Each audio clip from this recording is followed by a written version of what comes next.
जय श्री कृष्ण दोस्तों, आप सभी का दिन शुभ और मंगलमय हो। भगवान विष्णु और माता लक्ष्मी अपनी कृपा, अपना आशीर्वाद आप सभी के ऊपर सदैव बनाए रखें।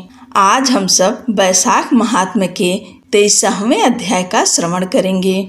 अगर आप सब इसके पहले की कथाएं नहीं सुने हैं तो जरूर सुन लीजिए। आप सभी भक्तों का आज की कथा में स्वागत है। श्रुतदेव ने कहा, अब मैं वैशाख मास के शुक्ल पक्ष में होने वाली अक्षयात्र की पापनाशक विशेष महिमा का वर्णन करूंगा। जो लोग उस दिन प्रातः सूर्योदय के समय पवित्र स्नान करेंगे वे पापों से मुक्त हो जाएंगे और भगवान विष्णु के महान लोक को जाएंगे। यदि कोई व्यक्ति देवताओं, पितरों और ऋषियों को ध्यान में रखकर जल से तर्पण करता है तो वह वैदिक अध्ययन, यज्ञ और 100 श्राद्धों के समान पुण्यदायी होता है। जो मनुष्य अक्षय तृतीया के दिन मधुसूदन की पूजा करते हैं और उनकी कथा सुनते हैं वे मोक्ष के भागी होते हैं। यदि लोग उस दिन मधुविनाशक भगवान की प्रसन्नता के लिए दान करें तो मधुविनाशक भगवान विष्णु की आज्ञा से उसे शुभ और अक्षय लाभ होगा। यह तिथि अत्यंत शुभ है। इसके देवता ऋषि और पितर हैं। इस दिन सनातन धर्म का पालन करने से इन तीनों को संतुष्टि मिलती है।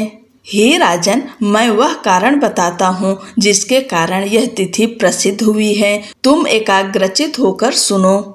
पहले पुरंदर ने बाली से युद्ध किया था। उसके बाद देवता और दैत्य आपस में लड़े।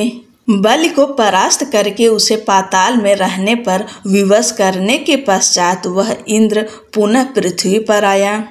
वह बृहस्पति के भाई उतथ्य के आश्रम में गया। वहां उसने अपनी पत्नी को देखा जो गर्भवती थी और इसलिए बहुत धीरे धीरे चल सकती थी। वह अपने कांपते कूल्हों पर एक करधनी बांधे हुई थी। चूड़ियों की मधुर झनकार की ध्वनि मतवाली मधुमक्खियों और कोयलों की ध्वनि से भी अधिक थी। उसने विभिन्न रंगों के सुंदर वस्त्र पहने थे। वह सुंदर स्त्री मधुर वाणी वाली थी और उसकी मुस्कान भी सुंदर थी। उसकी आंखें नीली कुमुदनी के समान थी। जब वह हंसती थी तो उसका चेहरा कमल के समान होता था।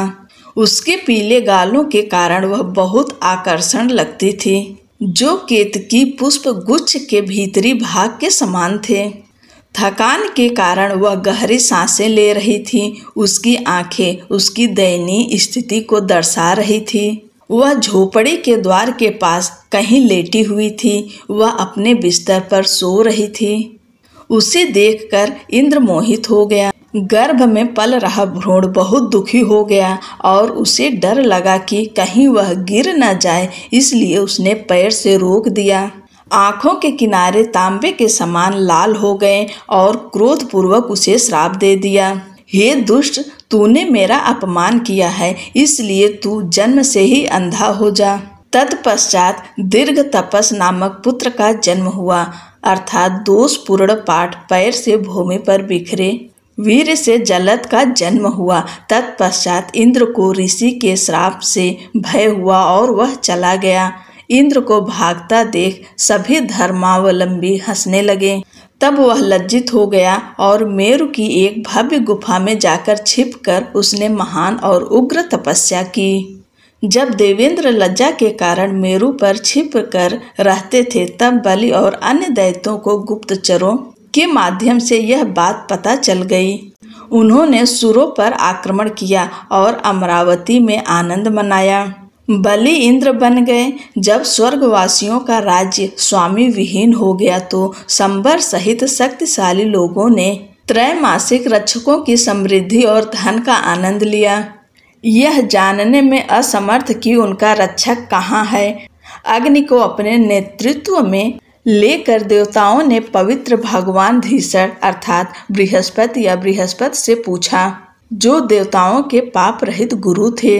उन्होंने इंद्र के विषय में पूछा, हमारे स्वामी कहाँ रहते हैं। स्वर्गवासियों का यह राज्य अपने नेता से रहित है और इसलिए इस पर दैत्यों ने आक्रमण किया। स्वामी वापस क्यों नहीं आते। बहुत समय बीत चुका है। हे पवित्र स्वामी, हे धीसण, हम उनके पास उसी स्थान पर जाएंगे जहाँ वे इस समय हैं। हम उनसे अनुरोध करेंगे।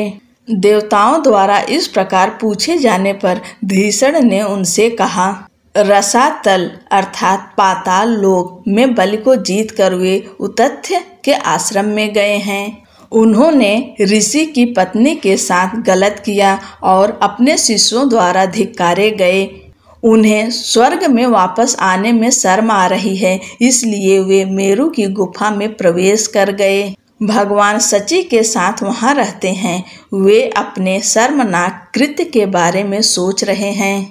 उनके ये वचन सुनकर अग्निदेव को साथ लेकर देवतागण भगवान के दर्शन करने तथा उनसे प्रार्थना करने के लिए शीघ्रता पूर्वक मेरु पर्वत की गुफा में गए।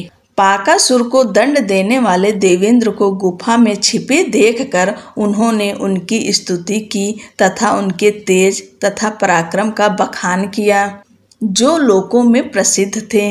हे इंद्र, आपको नमस्कार है। आप सभी देवों के स्वामी हैं। हम दैत्यों द्वारा परेशान किए जा रहे हैं।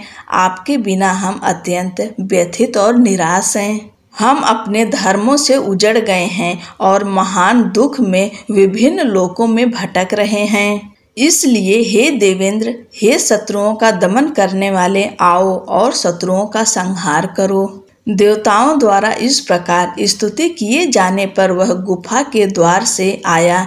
लज्जा के कारण अपना सिर नीचे झुका लिया था और वह अपनी आंखों से भूमि की ओर ताकता रहा। वह कुछ भी नहीं बोला क्योंकि उसकी वाणी शोक के कारण अवरुद्ध हो गई थी। यह बात जानकर धीसण ने भयभीत सुरेंद्र से कहा, हे सुरसराज, डरो मत, संदेह मत करो। यह जगत कर्म पर निर्भर है।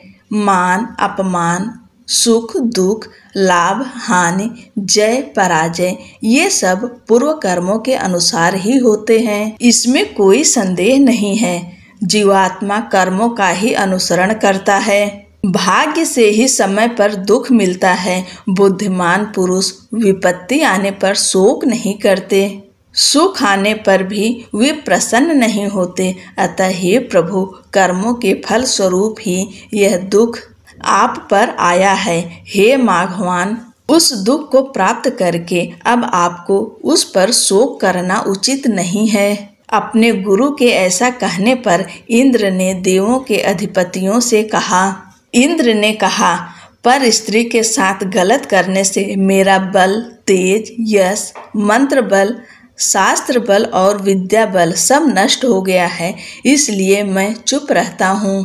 इंद्र की बात सुनकर सभी देवताओं ने अपने गुरु के साथ मिलकर गुप्त बैठक की और इंद्र की शक्ति को पुनः स्थापित करने का विचार किया। तब विषयों के जानकारों में श्रेष्ठ गुरु बृहस्पति ने करुण स्वर में कहा।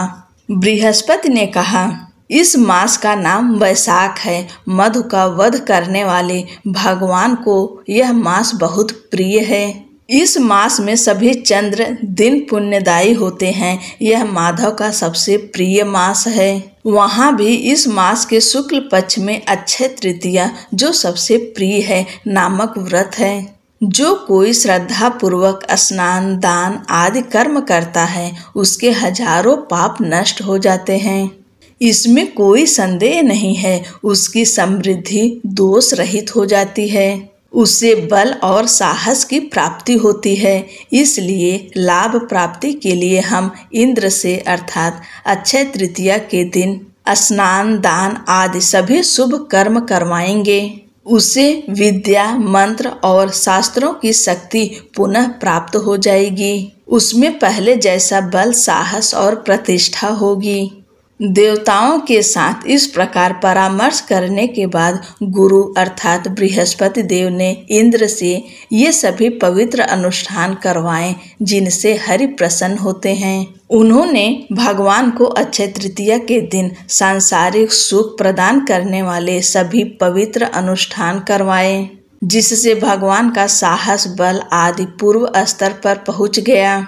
पर स्त्रीगमन का पाप तुरंत नष्ट हो गया। तत्पश्चात जिसका अशुभत्व नष्ट हो गया था वह राहु से मुक्त हुए चंद्रमा के समान हो गया। वे देवताओं के बीच विष्णु की तरह चमके। तत्पश्चात देवताओं के साथ मिलकर उन्होंने असुरों को परास्त किया। तृतीया के महान बल के कारण ही उन्होंने शंख और वाद्यों की धूमधाम के साथ अमरावती में प्रवेश किया। शुक्र की आज्ञा पाकर सुर अपने अपने धाम को चले गए। फिर उन्हें पहले की तरह यज्ञों में अपना भाग मिल गया। पितरों को पहले की तरह चावल के पिंडों का भाग मिल गया। ऋषिगण वेदों के अध्ययन से संतुष्ट हो गए। दैत्यों को हार का सामना करना पड़ा।